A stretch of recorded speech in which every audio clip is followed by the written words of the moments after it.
Hello, friends, and welcome to Unseen But Believed, the podcast, where we talk about all things invisible illness. I'm your host, Anna Constantopoulos, and I've been chronically ill for over 8 years. Today's guest is the second guest in our titleholder series, where I highlight one of the contestants for Miss Tennessee before we compete for the title next weekend. Also, if you want to stay up to date on the competition and follow my journey, you can go follow me over on Instagram, and I'll be sharing everything to my story. Autumn Walden is Miss Smoky Mountains and will be sharing her experience with depression, anxiety, and CPTSD.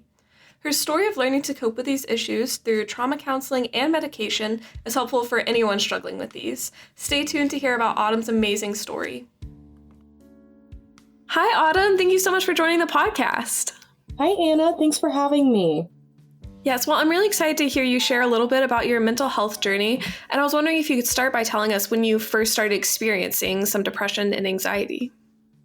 So I was diagnosed with depression and CPTSD when I was around the age of 12, and it was something that had been a part of my life for so long I didn't know it was not normal.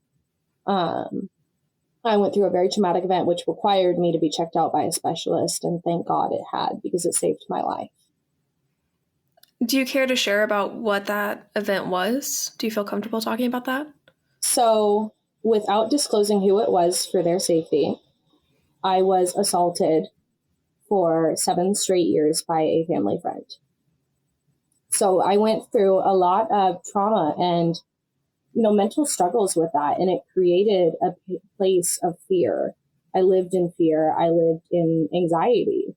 And so when I finally stepped out of that, I wasn't sure who I was or how I was supposed to manage life without it. Yeah, I mean, that's a really long time to be going through something like that. And I'm really sorry you went through that. I mean, no one should ever go through anything close to that. And so I'm really sorry you had that experience. Well, I'm just grateful to be able to share it to help somebody else who may have been in the same situation. Yeah. And I know that can be really hard to do, but I know that can help a lot of people. So I really appreciate you talking about that and being willing to talk about that.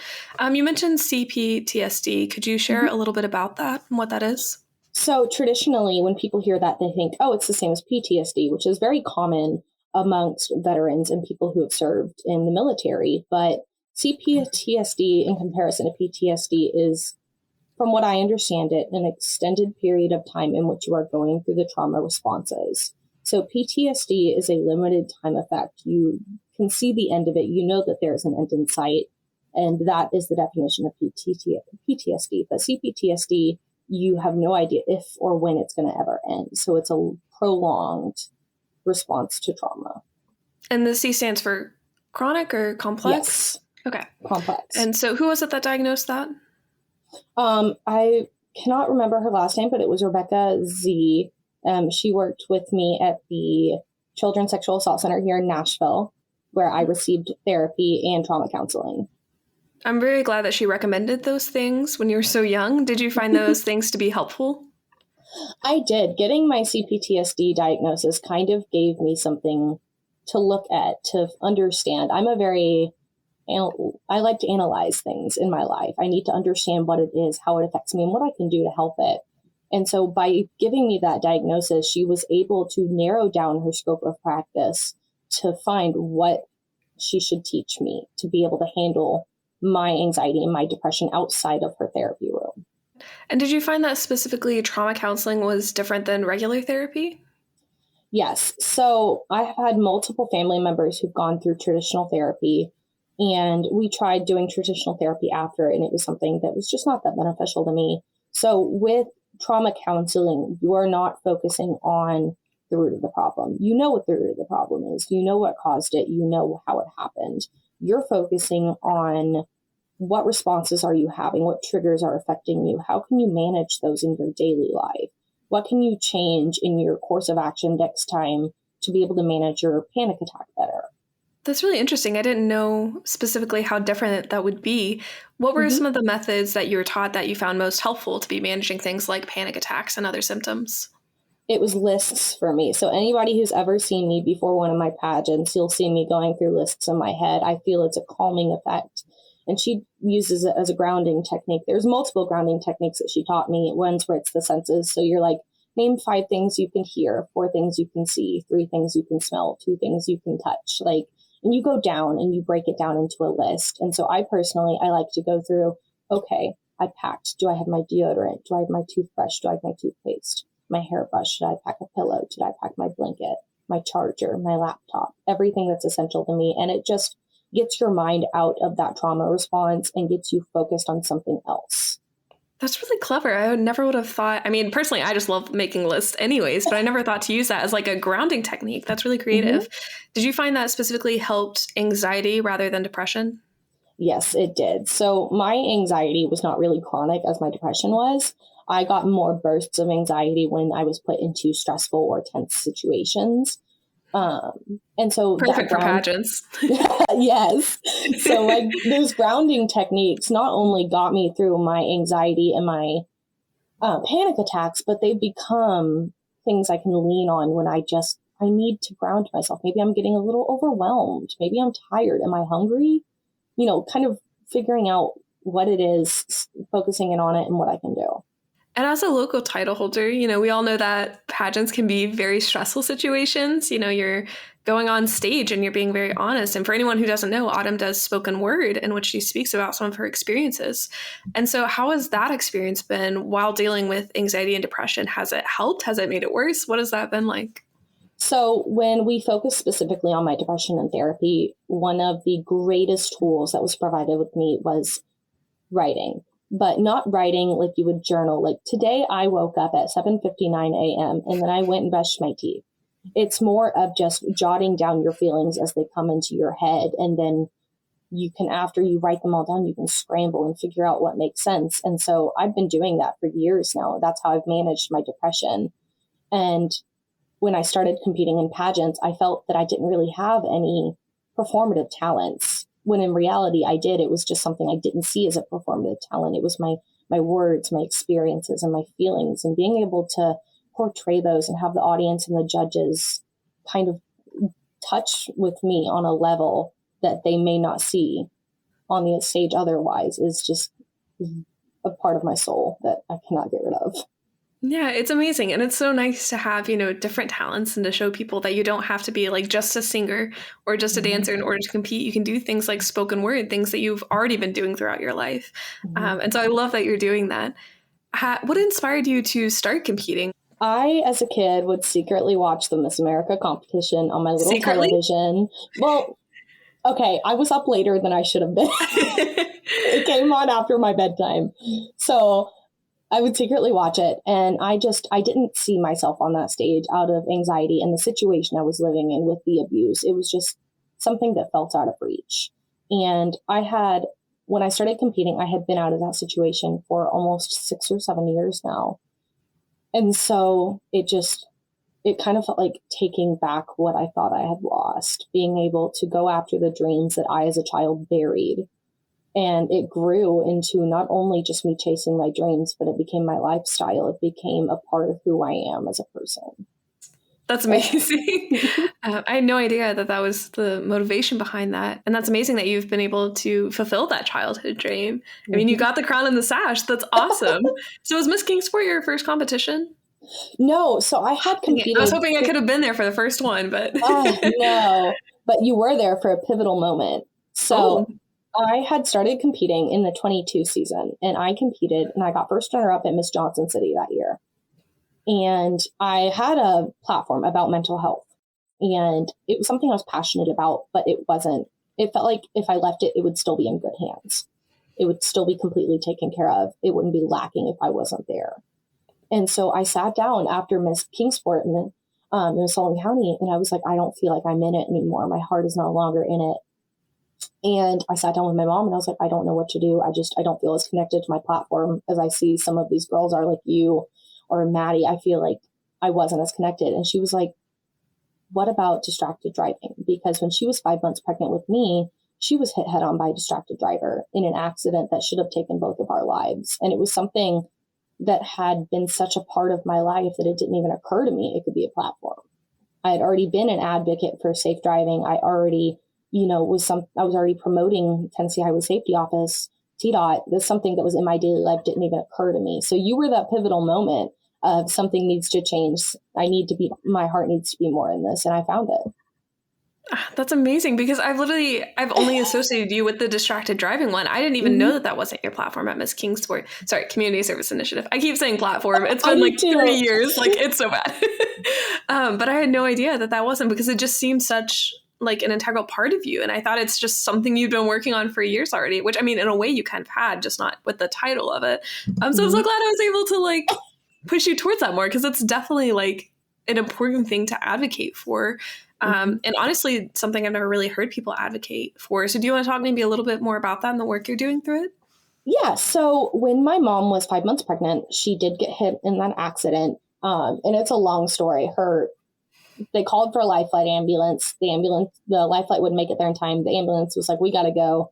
They drove to the hospital, hit another car on the way to the hospital, and they What? made it to the hospital. And she had over 30 surgeries to save Oh her my life. gosh. And so I like to cut it down because sometimes people don't fully understand it. But the long version is my mom was still a minor at the time. So they told my grandmother, they were like, we don't think that her baby is going to make it. And even if she does make it, she will be severely handicapped. She will not be able to walk. She will not be able to eat on her own. We don't think any of that's going to be able to be possible if she does Talking survive. about you. About me. And my grandma was like, I cannot tell my mother that, or her mother that, like, that would break her. And so moving forward, 20 years later, here we are. My mom is still well and alive. She survived the accident. We learned how to walk alongside each other. She graduated high school on crutches. I'm very surprised she was able to graduate high school after all of that. Yeah. But that pushed me towards distracted driving. And I'm currently a partner with the Tennessee Highway Safety Office. And so I am a partner with two of their programs, Hands Free Tennessee, which if you constantly are on our highways, you see signs, the electronic signs above the interstates, and they have different things saying them like slow down when it's raining, lights on, it's the law when it's raining, type of thing like that. So that's Hands Free Tennessee. It's supposed to be focused on making sure you're not having any signs of distracted driving or anything like that. And then the other half is the Reduce Teen Crashes, which is a high school program. It's a part of the Tennessee Highway Safety Office, but it's entirely student led. So the students determine how well and how far they go with it. And at the end of the year, we give out awards. I think we just gave out 12 gold status. And so the more you get involved, the more awards you get, and it's entirely free. You just have to go and sign up. And so schools, I actually am doing a couple events before and after Miss Tennessee, getting to get into these schools. They can hire me or book me to come talk to their students about distracted driving, about my story, and about what these individuals can do to be safer on the roads. Wow, that's really amazing. I didn't know that you were doing all that work through that. That is Mm-hmm. awesome. Especially having different programs like that instituted. So it's definitely something more in the long term. I don't get to show a lot of it now because majority happens in the fall. So I've kind of missed that window, but you'll be seeing a lot more from me this fall. Good. Yeah. I mean, I don't think people often realize how much work and planning goes into things like that, how far in advance you have to schedule things, how we're already planning our schedules for the next 3 months and getting everything organized. So it looks like we're just showing up places, but there's so much more planning that goes into it than that. Absolutely. Now, you've mentioned all this work that you've been doing, through your community service initiative, the different programs you've implemented, but you've also mentioned struggling with depression. And as most people know, with depression, the symptoms that kind of go along with it is apathy, fatigue, not feeling like you can do anything. So how have you been able to balance being a title holder, but then also dealing with depression? I need to be honest and realistic with my expectations. Obviously, I want to be doing something every day. I want to be pumping out all of the posts, all of the videos, all of the events, but that's not possible. You need to take time to manage your social battery, to manage your expectations of what you truly can accomplish. And so by being realistic with yourself and planning, and I have so many planners, I have like 3 whiteboards and 4 different planners, and being able to write it out and making sure I block in that time to just exist, to not talk with anybody, to just take a breath, because I notice that if I burn out, that's when my depression starts to get really bad. So it's definitely the managing of realistic expectations. That's really important. That's something we actually talk about a lot on the podcast. Because as you know, the main focus of this is for people with invisible illnesses. And one of the major symptoms that goes along with this is depression and anxiety. And it can be really hard to manage the mental symptoms while you're dealing with the physical symptoms. And so I really appreciate you saying managing your expectations, because that's something that you have to do both in your physical health and your mental health. Physically, you can't be working out 6 times a day, even though we have a fitness competition coming up. As much as I would love to do that, I physically know that that's not good for my body. Physically, I know that I need to drink enough water, that I need to be eating these things, that I need to be managing my energy, sleeping enough, all these different things. But for some reason, we forget to apply that to our mental health, even though it's a part of our body. We forget to give ourselves the rest that we need because we think we can just push through it. We think that we can just go forever without ever needing a break. Yeah. And it's not feasible for everyone, but having a good support system is extremely helpful. I know that there are some people who don't have that luxury, and I'm very sorry they don't have that luxury. But if you do, lean on them. It's okay to just be like, hey, I need help. I don't know what I need help with. This is what is bothering me. What do you think we can do? I mean, yeah, that's essential because, nobody can do it all alone. Nobody can do everything by themselves as much as, we often want to. So was your support system something you just kind of found naturally, or is it something you put work into building for yourself?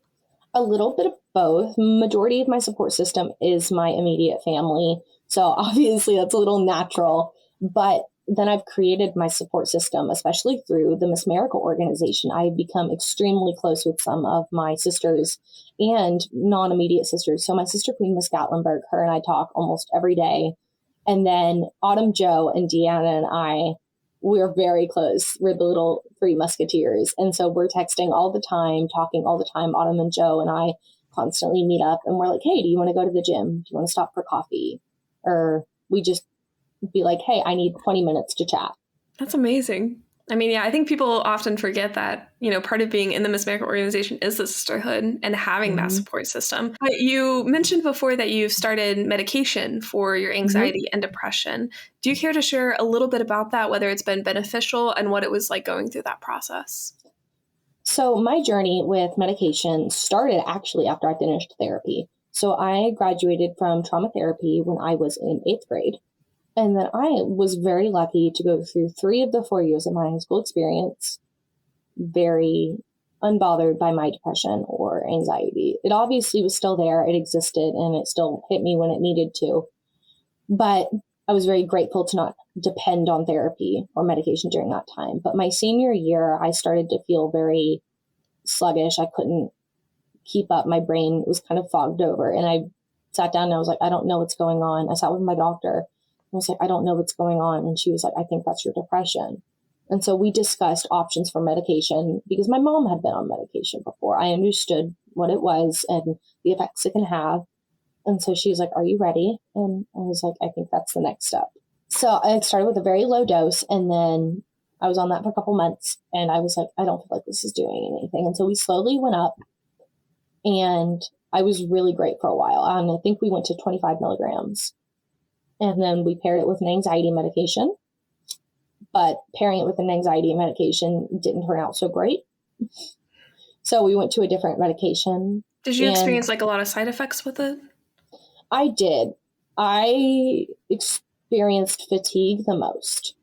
So I slept for, I think it was 32 hours at one point. Oh my gosh. I think my record's 18 and I thought that was a lot. I can't imagine 32. I woke up and I was like, am I dead? I mean, that's like a mini coma at that point. Like, that's a day and a half. I was so freaked out. No. And so like, I would bring up my doctor and I'd be like, I slept 14 hours yesterday. Like, we got to do something about it. And eventually we did find a specific medication that worked really great for me. But I think it was the highest dose you could go on that medication. And I was good on it for a really long time until I wasn't. And I was at East Tennessee State and I could not get out of bed. Like my roommate called my mom and she was like, something is wrong. She will not get out of bed. She will not do anything. I was missing classes. I was not doing my homework. It was awful. And so my doctor and I made the decision to pull me off medication. And I think it's very important to note that antidepressants and anti-anxiety can be extremely helpful as long as they are medicated and managed well. But getting off of them can be as helpful as they are. I think getting off of medication was the best decision I've made in my life. So are you currently off medication still? I am. I'm extremely appreciative of the time it gave me to be able to be normal, to be functional.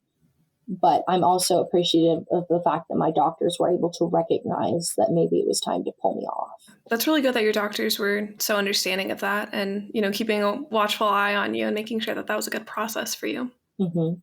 So I've been off of antidepressants for, I think, almost a year now. It'll be a year next month. That's amazing. And this is something, just to be clear again, neither of us are medical professionals. We're not giving people medical advice. This is what I said yesterday with Kinsey. But I think it is really important to hear about people's experiences, to hear about whether medication was beneficial or not for them. And with Kinsey yesterday, we also talked about how pairing things like therapy and other coping mechanisms with medication can be really beneficial for some people. Mm-hmm. Some people might only need medication. Some people might only need coping mechanisms. Some might need both for a period of time. Some might need neither. And so it really is individual. And I love that you're talking about how you worked with your doctors with this, how you worked with people in your life, how you had people like your mom and your roommate watching out for you. Because I think that's the most important thing is, when you're dealing with something like depression and anxiety, the worst thing you can do is go through it alone. And that's what you've been saying. Absolutely. And especially with something like medication, you need medical advice. You need a doctor watching you because did you experience that when your symptoms started getting worse, you almost didn't recognize it? Like you weren't able to tie it back to the medication? I wasn't. I seriously thought that my depression was getting worse. Yeah, exactly. I talked to my doctor and I was like, I think we need to up my dose. She looked at me and she was like, Autumn, this is the highest it goes. And she goes, and I wouldn't normally recommend this to a patient your age. I normally don't recommend this medication for people under the age of 30. Yeah. And see, that's exactly why it's so important to have a good support system, to have doctors who are involved in your journey, who aren't just going to do whatever you say, but who actually give you real advice that's going to help you in the long run. And so I'm so glad that you shared that because that's so important for so many people to hear. It's so important. And I think it's important to note that you need to understand it takes time. Antidepressants and anti-anxiety are not an overnight medication. They will not fix it overnight and they will not fix it in a week. It is a process that can take years. And learning to manage any symptom is a process. That's what I talk about with invisible illnesses.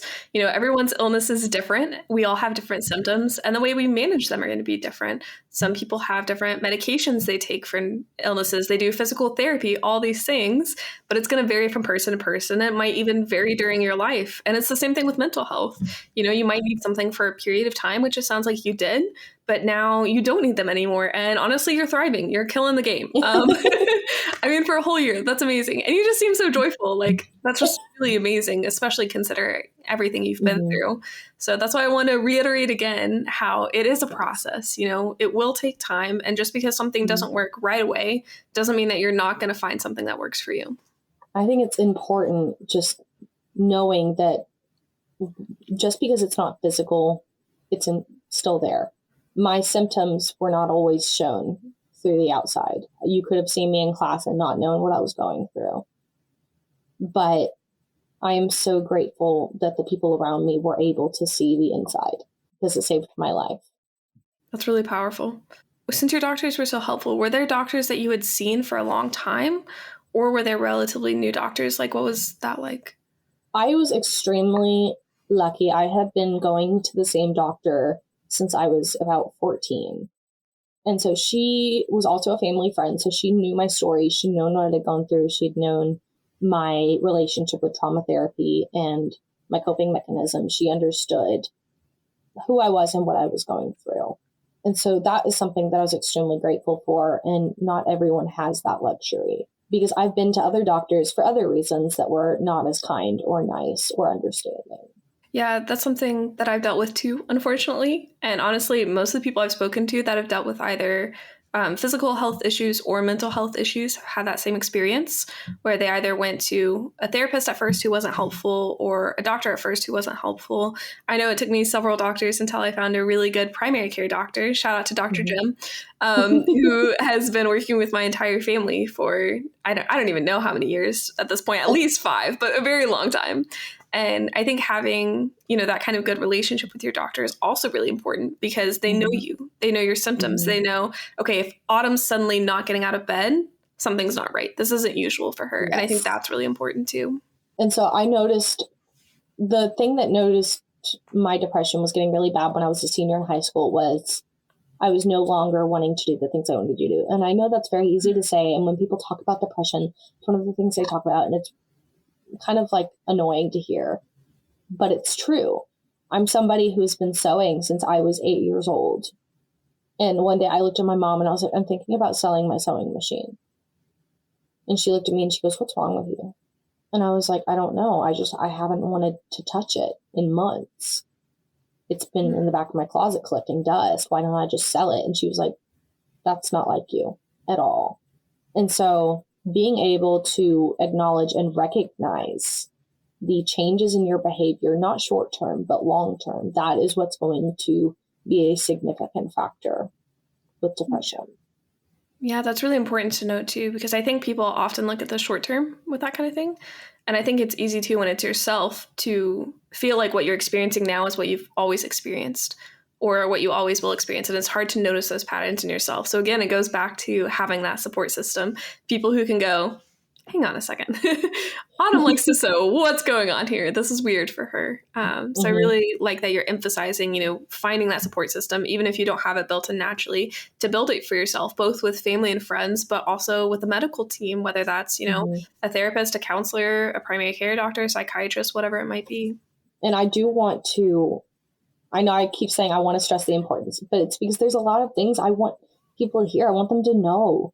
And it's the fact that seeking help will never, never be a bad thing. Asking for help will never be a bad thing. And there was a point in my life where I almost sought institutional help. And I want people to understand that while there may be stigma around it still, that does not change the fact that they are still providing help. It's a simple message. It's one that we should all know. We should all know that we can be willing to seek help and that people are willing to help us. But it's harder to internalize. Mm-hmm.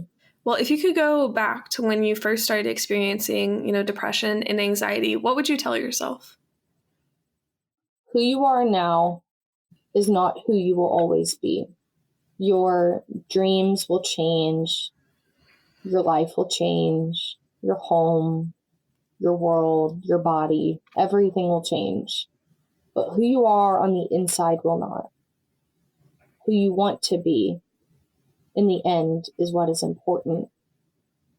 Because right now, all you are seeing is the step in front of you, and you are not even seeing the path of gold at the end. That was so poetic. Did you just come up with that? Girl, you got a gift. I was like, she had to have pre-planned it. That was too good. Girl, you should not have been nervous to be on the podcast. Well, that's generally my last question. Do you have anything else that you want to say that you feel like you didn't get to say? Thank you so much for having me. I really appreciate it. Thank you so much for joining us on the podcast. It's been, a real pleasure to have you and to hear about your experience. And we really appreciate your vulnerability and your honesty. Thank you so much for listening to this episode. If you enjoyed it, please feel free to leave a rating or subscribe for future episodes. It's a small action, but it really does help to spread the word about invisible illnesses. Also, if you want to stay up to date on all things Unseen But Believed, go follow me over on Instagram and TikTok at Unseen But Believed. And remember, just because invisible illnesses are unseen, they should be believed.